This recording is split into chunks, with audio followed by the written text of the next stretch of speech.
Oh my gosh. Is he still breathing? I didn't know that. I'm so sorry. Oh my gosh. Is he still breathing? I didn't know that. I'm so sorry. Hannah Lee Gage walked into her kitchen and was confronted with a nightmare, her boyfriend lying dead, shot, with their mutual friend standing over him. It's a trigger, dude. It's a trigger. Initially, officers thought it might have been a tragic accident. But as detectives dug deeper, a sinister love triangle emerged full of hidden secrets, betrayals, and the shocking truth that a quiet, unassuming teen could turn deadly in an instant. I just don't understand if, he was mad. He never hangs out really with anybody. Very quiet. If I fail at something, I feel stupid. So I aimed at it, pulled the trigger, the rest is played out. In the early hours of December 31st, just a day before New Year's, the Lake Stevens Police Department received a chilling call. On the other end was 23-year-old Hannah Lee Gage, frozen in horror as her boyfriend lay bleeding from a gunshot to the chest. Hurry, someone's been shot, hurry. Oh my god, I don't even know, I wasn't paying attention. My friend just grabbed my other friend's gun, and I think he was just trying to play around me. I shot him. I'm away. The man with the gun, where is he? He's in my kitchen, he's yelling for me to help. I feel like I need to help. Okay, what is his name? What's your name, huh? What's your name? Josh. Officers raced to the scene, aware every second could be the victim's last, with the killer still standing nearby. What they discovered inside wasn't just a gruesome scene, it was the terrifying outcome of obsession spiraling into deadly violence. Oh, thank God they're here. They're here. Okay, go to the door. Get the officers. Oh my God. Where's the gun? Please help. The gun's running. Come on, Neil. Please Come help. on. I'm inside. Neil? Is the ambulance on their way? They are. I literally thought the gun was a flashlight because he was using it as a flashlight. We were looking for a cat and I saw that I was using a flashlight. I hope I did Just not. one? Right Yes, one shot. Is he okay? there? No, it's not okay. On the kitchen floor lay 27-year-old Neil Forestier, a gunshot wound to his chest, leaving him lifeless. Paramedics arrived within minutes, racing against time to revive him. Just a few feet away, his friend Joshua claimed it was an accident. But as officers led him outside, the chilling truth began to take hold. Trigger, dude. It's a trigger. You have to Stay over there. Stay over there. I'm so sorry, Dana. I did not know that. I'm so sorry. I swear to God, I did not know it was a concealed weapon. I did not know he concealed a loaded weapon or anything like that. Okay, I'm gonna read you your rights though, okay? Okay, so don't say anything until I read you your rights. Yes, sir. I have work in a few hours. I know, buddy. All Joshua can say is, "I'm sorry." But what immediately catches the officer off guard is that he doesn't even sound upset at all, more worried about his morning shift. He doesn't appear overly intoxicated either, making the officers suspect he's hiding something far darker. Still, with Joshua insisting it was an accident, the officer turns to the only other witness, Hannah. But what Hannah would reveal to the officers would dismantle Joshua's claims, showing it wasn't just an accident between friends. Joshua was actually a stalker, and she barely knew him at all. He's gonna bring you out to his car, get you started on a statement. Wait, I got it. Shut the door. I got it.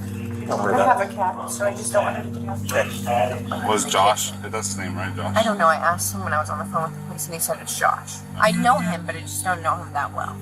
We've met at the bar a couple of times.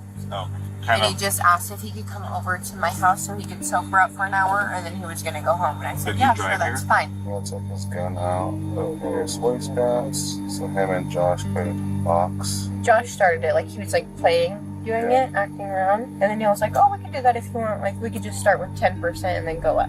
Unbeknownst to Hannah, Joshua was consumed by jealousy. He saw himself as a nobody, a failure at everything, while Neil was a Navy veteran, a rising MMA fighter, and the boyfriend of the woman he desired.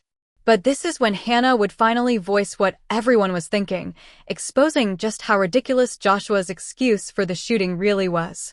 We sometimes say that when, with our gun, we punch out, Yeah, no, I never saw the him gun grab or the gun or point the gun. I just heard it, and I was like, I didn't really understand what it was. I just felt the ringing in my ear. Yeah. And it almost felt like something like ricocheted. How close would you say? I was so close. Like, we were all so close. My kitchen is small. It's a small apartment. We were all in that small little kitchen. Did Neil say anything? No. He wasn't talking. He didn't say nothing. No, but he was still awake for a little bit. Like, he collapsed and his eyes closed and everything, or rolled back. But So now I feel like since we were drinking, like, I feel like I can't even fully process what all just happened. Yeah. There's nothing that you could have done. I just don't understand if, like, he was mad. I don't really understand how he could think a gun is just a flashlight. I didn't see the gun. Is there a flashlight on the gun? I'm pretty sure there is a flashlight on the gun, but you would have to pull the trigger to a gun to make it go off. Hannah is exactly right. A gun doesn't go off by itself, nor can it be mistaken for a flashlight, which means police might be dealing with a far more deliberate act than they initially thought. By now, Joshua has arrived at Snohomish County Jail, where he will be held for hours while police gather evidence. During this time, guilt begins to eat away at Joshua. He knows Neil didn't deserve what happened to him, and he's terrified the police won't believe his accident story, but this is when devastating news comes back from the scene. Despite the paramedics' best efforts, Neil Forestier had passed away. Neil was a religious man with a deep love for his country. He served in the Navy and later pursued a career as a professional mixed martial artist. Neil enjoyed making people happy, which is why he tried to befriend Joshua, making what happened to him all the more tragic. With Joshua in custody, detectives race to gather every piece of evidence before interviewing him. They call the bartender who served drinks to the group just hours before the horrific shooting. She knows all three of them well, and to the detective's surprise, she seems to be on Joshua's side, portraying him as someone who wouldn't hurt a fly. Normally you see they're what you would call maybe irregulars. Yeah. Do they usually come in together, or do they usually hang out together? Josh never hangs out really with anybody. He is very quiet. And no, he seemed like a little bit like he might have had Asperger's or something. Probably the last person I would have ever expected to have heard this about. The bartender is shocked to learn what Joshua has done, suggesting that it may have been nothing more than a tragic accident. But what she is about to reveal hints at Joshua's darker motive, showing how a quiet, shy kid can turn evil in the blink of an eye.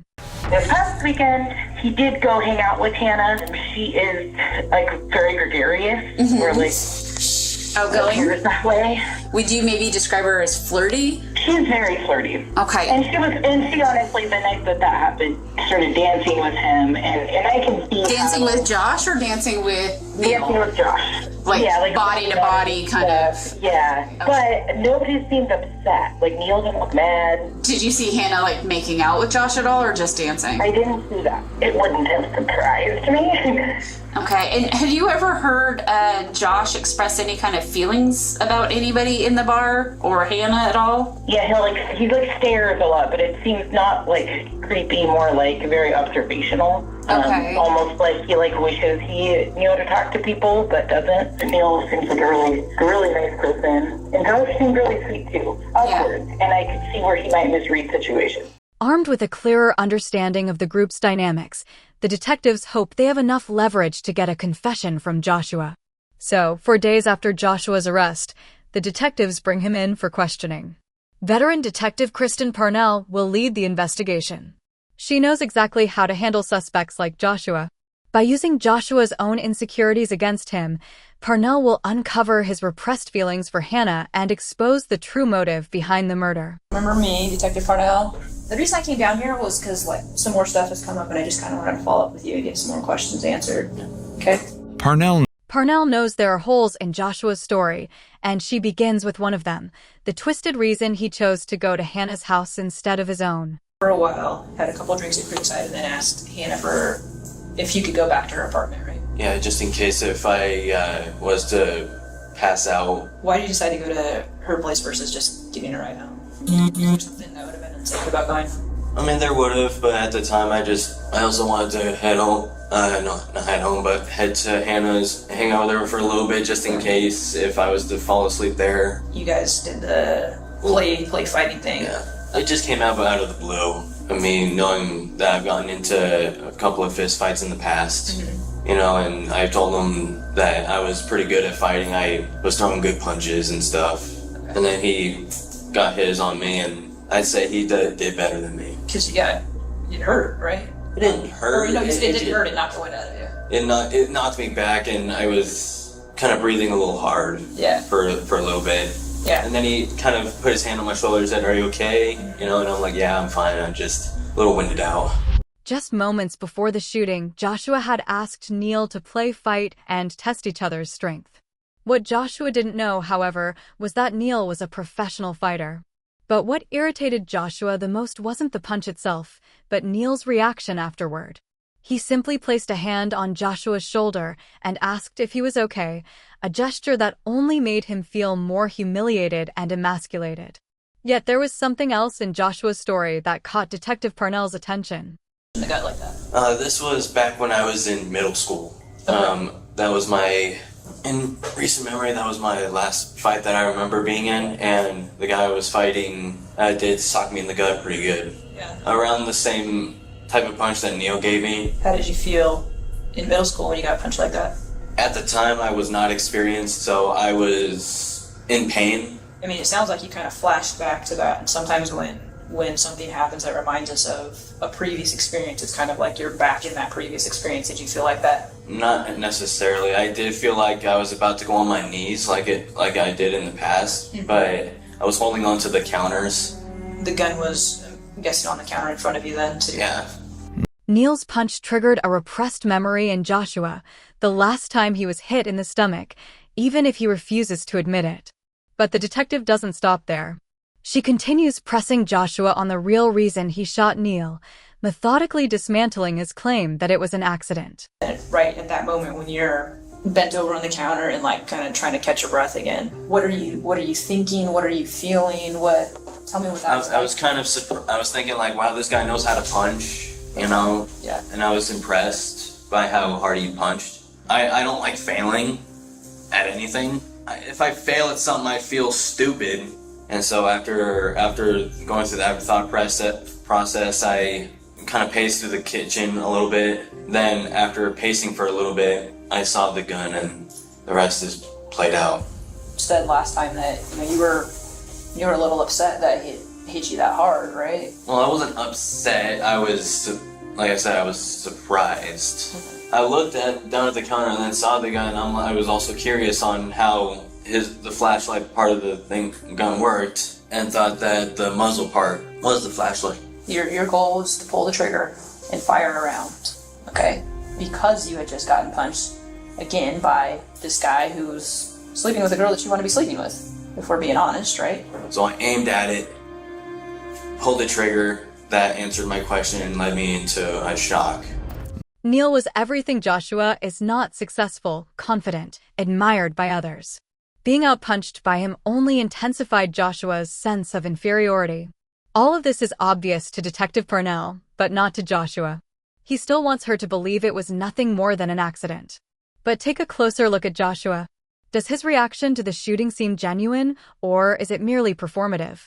Neil gets hit, goes to the ground, and I know you went and grabbed a towel and you're trying to stop the bleeding and stuff. What are you thinking and feeling while you're... I felt like a complete asshole for just randomly picking up a gun that I did not know what to really do with. I just felt stupid. Like I wanted to cry, and just seeing her cry, and and that was making me feel more like a really bad friend. Like made me question myself, like why would I do something stupid?